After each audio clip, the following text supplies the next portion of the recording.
So hello my dear friend, कैसे हैं आप सब। Welcome back to the season of concept discussion of a new chapter that is application of trigonometry, है ना। और बेटा एप्लीकेशन ऑफ ट्रिग्नोमेट्री का जितना भी क्वेश्चंस है जो आपके बोर्ड एग्ज़ाम में आ सकता है वो सब हम लोग पहले ही डिस्कस कर चुके हैं, है ना। और मैं सारे क्वेश्चन का जो लिंक है उसका आपके डिस्क्रिप्शन बॉक्स में वो लिंक अटैच कर दिया हूँ। आप वहाँ से जाके सारे क्वेश्चंस देख सकते हैं। ये कॉन्सेप्ट डिस्कशन का सेशन चल रहा है, इसलिए मैं इसमें एप्लीकेशन ऑफ ट्रिग्नोमेट्री का ए से लेकर जेड तक सारे कॉन्सेप्ट को डिस्कस करूँगा। तो बेटा एप्लीकेशन ऑफ ट्रिग्नोमेट्री में सबसे पहला पॉइंट आता क्या है? Line of site. Line of site, line of site क्या है? जैसे आप हैं, है ना,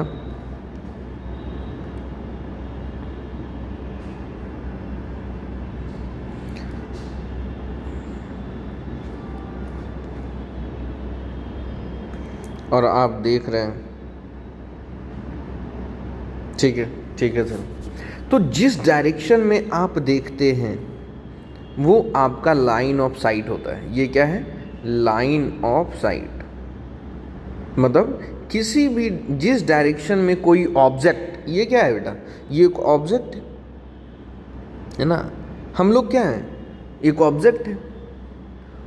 यहाँ पे ऑब्जेक्ट में क्या क्या हो सकता है? मैन हो सकता है, बर्ड्स हो सकते हैं, एनिमल हो सकते हैं, कोई नॉन लिविंग थिंग हो सकता है, कार हो सकता है, एनीथिंग etc, है ना।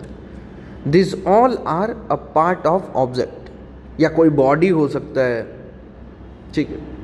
तो जिस डायरेक्शन में देखते हैं उसको क्या कहते हैं बेटा? Line of site. जिस डायरेक्शन में देख रहे हैं उसको कहते हैं लाइन ऑफ साइट। दूसरी पॉइंट आती है बेटा एंगल। एंगल में दो एंगल के बारे में पढ़ना है। तो सबसे पहला है angle of elevation, angle of elevation, और दूसरा है एंगल ऑफ डिप्रेशन। दूसरा क्या है सर? दूसरा है एंगल ऑफ डिप्रेशन, ठीक है। दो एंगल के बारे में पढ़ना है, एक तो एंगल ऑफ एलिवेशन के बारे में और दूसरा एंगल ऑफ डिप्रेशन के बारे में, ठीक है। और इन दोनों को समझने के लिए कुछ टर्मिनोलॉजी है जो आपको पहले से आनी चाहिए,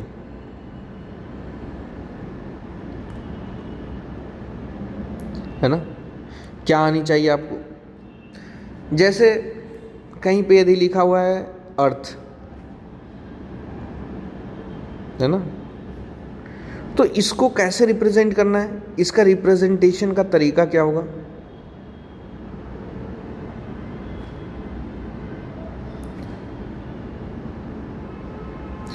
किस से रिप्रेजेंट करेंगे? एक हॉरिजॉन्टल लाइन से। ये क्या है? हॉरिजॉन्टल लाइन है सर, हॉरिजॉन्टल लाइन। यदि हॉरिजॉन्टल लाइन मैं ड्रॉ कर रहा हूँ, इसका मतलब है कि सर ये क्या है? अर्थ को रिप्रेजेंट कर रहा है, ठीक है। सर इफ कोई बिल्डिंग आ जाए, है ना, या फिर टावर आ जाए, सर ये सबको कैसे रिप्रेजेंट करेंगे?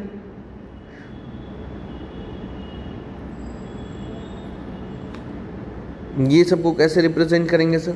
तो we represent using vertical line. किसे करते हैं सर? वर्टिकल लाइन से करते हैं।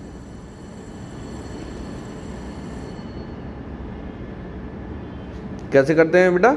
वर्टिकल लाइन से करते हैं सर, ठीक है सर। सर कोई भी ऑब्जेक्ट आ जाए, क्या आ जाए? कोई भी ऑब्जेक्ट, जैसे bird, animal, non living thing like car, boat, है ना, van, vehicle, So we will be represented using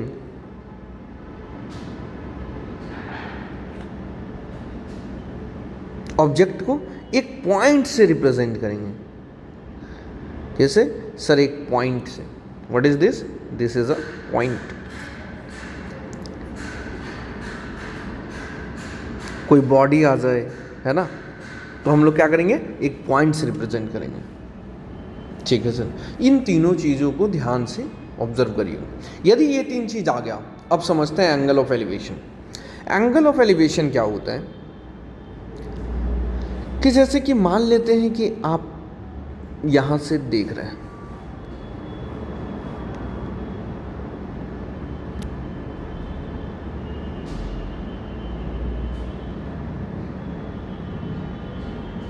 ठीक है, और आप देख किधर रहे हैं?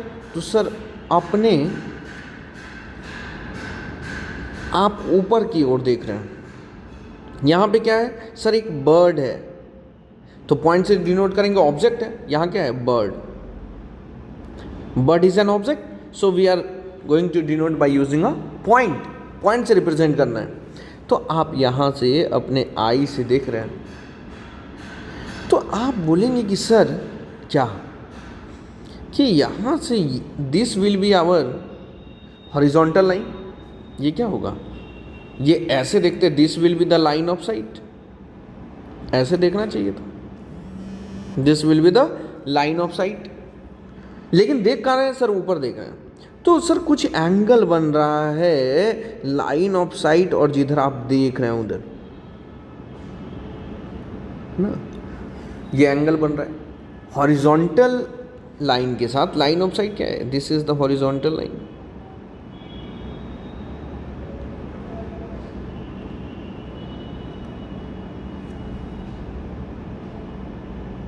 हॉरिजॉन्टल लाइन के साथ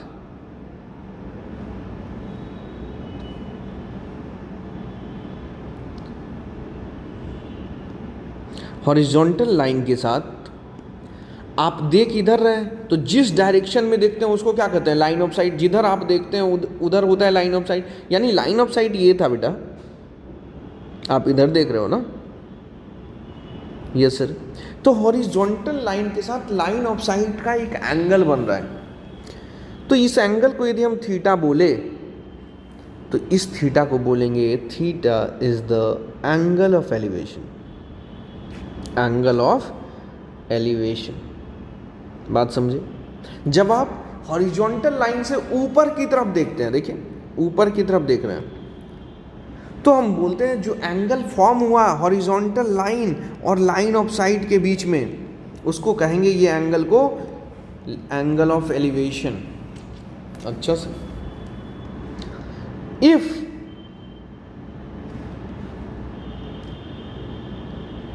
ये आपका प्यारा सा आई है ना, और अब आप किधर देख रहे हैं सर? एक कार को देख रहे हैं। किसको देख रहे हैं? कार। ऑब्जेक्ट है, इसलिए पॉइंट से रिप्रेजेंट कर रहे हैं इसको, है ना? इस ऑब्जेक्ट को एक पॉइंट से रिप्रेजेंट कर रहे हैं। क्यों? क्योंकि car is an object. Object को हमेशा पॉइंट से रिप्रेजेंट करना है। और ये पर्सन जो है ये कार को देख रहा है, यानी yes sir this is line of site. Sir but horizontal line तो ये होगा, this will be the horizontal line. Yes बेटा, वेरी गुड। तो अगेन सर हॉरिजॉन्टल लाइन और लाइन ऑफ साइट के बीच में एक एंगल बना, दिस इज थीटा। एंगल को हम थीटा बोल रहे हैं। अब इस थीटा को क्या बोलेंगे बेटा? इसी थीटा का नाम है, यहां पे बोलेंगे एंगल ऑफ डिप्रेशन। मतलब कि जब आप बॉटम की साइड देखते हैं, है ना, बट जब आप हॉरिजॉन्टल लाइन और लाइन ऑफ साइट के बीच का एंगल को कहते हैं क्या? Angle of depression. कब? जब आप हॉरिजॉन्टल लाइन से बॉटम की साइड देखते हैं। और इसी एंगल को कहते हैं एंगल ऑफ एलिवेशन। कब? जब आप हॉरिजॉन्टल लाइन से ऊपर की साइड देखते हैं। ये दोनों ध्यान से समझिए। जब हॉरिजॉन्टल लाइन से नीचे की तरफ देखते हैं तो बोलते हैं एंगल ऑफ डिप्रेशन, और जब हॉरिजॉन्टल लाइन से ऊपर के साइड देखते हैं तो बोलते हैं एंगल ऑफ एलिवेशन। यानी दो बातें समझ में आई। एंगल ऑफ एलिवेशन की बात हो, नोट करके मैं लिख रहा हूं, ध्यान से समझो, नोट, वेरी वेरी इंपॉर्टेंट। क्या? If we want to measure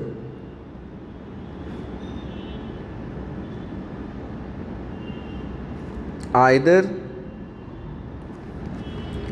angle of elevation or angle of depression,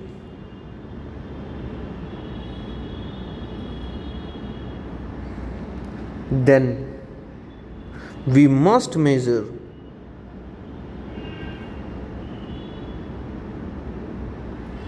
these angles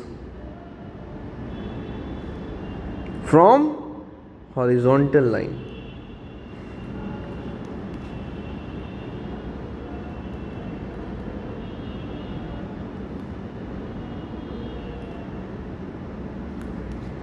कहाँ से सर? हॉरिजॉन्टल लाइन से। ध्यान रहे बेटा,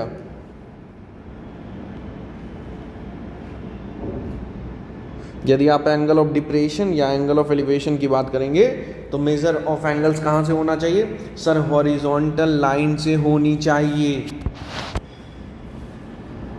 कोई दिक्कत है तो बताओ। देखो हॉरिजॉन्टल लाइन से ही मेजर कर रहे हैं हम। जब नीचे आ रहे हैं तो बोल रहे हैं कि एंगल ऑफ डिप्रेशन, और जब हॉरिजॉन्टल लाइन से ऊपर की तरफ देख रहे हैं तो बोल रहे हैं एंगल ऑफ एलिवेशन। तो क्या क्या हम लोगों ने सीखा? सर लाइन ऑफ साइट, जिधर आई देखता है उसी डायरेक्शन को कहते हैं लाइन ऑफ साइट, है ना? Yes sir. Angle of elevation के बारे में समझा, एंगल ऑफ डिप्रेशन के बारे में, टर्मिनोलॉजी, अर्थ को कैसे रिप्रेजेंट करना है, बिल्डिंग या टावर को कैसे रिप्रेजेंट करना है, किसी भी ऑब्जेक्ट को कैसे रिप्रेजेंट करना है। और this is the most important point, that if you want to measure angle of elevation और angle of depression we must measure from horizontal line.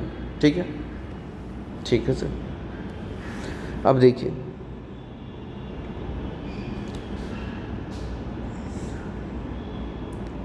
Rules क्या है? जब आप एक क्वेश्चन को एप्लीकेशन ऑफ ट्रिगोनोमेट्री के सॉल्व करते हैं तो रूल्स क्या है? सबसे पहला रूल ये है कि try to draw the figure. सबसे पहले आपको फिगर बनाना है, जो भी क्वेश्चन बोल रहा है उसके अकॉर्डिंग। दूसरा पॉइंट क्या है सर? बेटा दूसरा पॉइंट है apply trigonometric formula.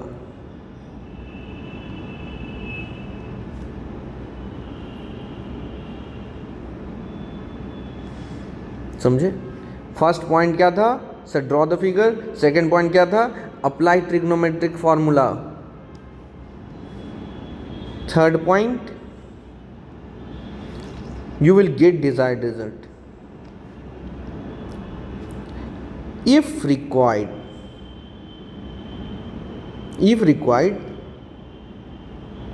apply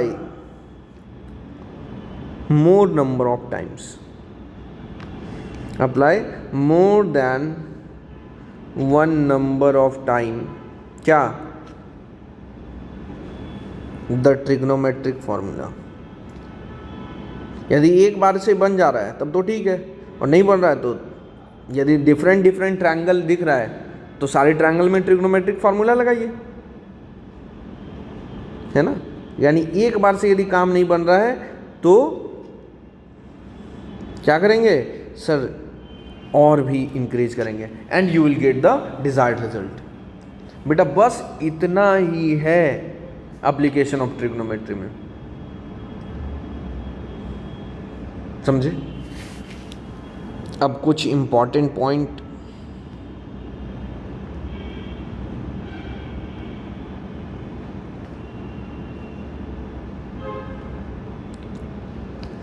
important point क्या है, ध्यान से समझिए। फर्स्ट, यदि शैडो की बात होगी, यदि किसकी बात हो रही है, शैडो की बात हो रही है, तो एक सन बनाना बहुत ज़रूरी है। ऐसे ज़रूर बनाइए अपनी कॉपी पे। और सन के, मान लेते हैं बिल्डिंग है, बिल्डिंग हमेशा कहाँ होगा सर, अर्थ पे होगा। So angle will be 90 degree always straight. तो हमेशा सन जिधर है उसके अपोजिट साइड में शैडो बनेगा, मतलब रेज ऐसे आएंगे, है ना। तो this will be the length of the shadow of this building.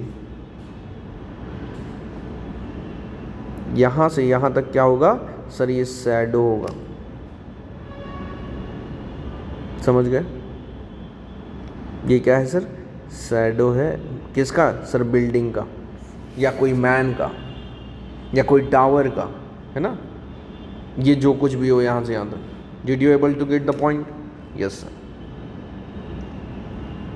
ये बहुत इंपॉर्टेंट, शैडो का क्वेश्चन आता ही आता है। मैं सारी क्वेश्चन का डिस्कशन कर चुका हूँ, वेराइटीज ऑफ क्वेश्चन, और मैं इसके डिस्क्रिप्शन लिस्ट में लगा भी दिया हूँ, आप वहाँ से देख लें। और ऐसे ही क्वेश्चन का डिस्कस क्यों जो आपके बोर्ड एग्जाम में 100% आ सकते हैं। ठीक है बेटा, चलिए बेटा। So thank you so much, nice to have you all here. We are going to meet soon in the next session. Till that, bye bye, take care. Thank you.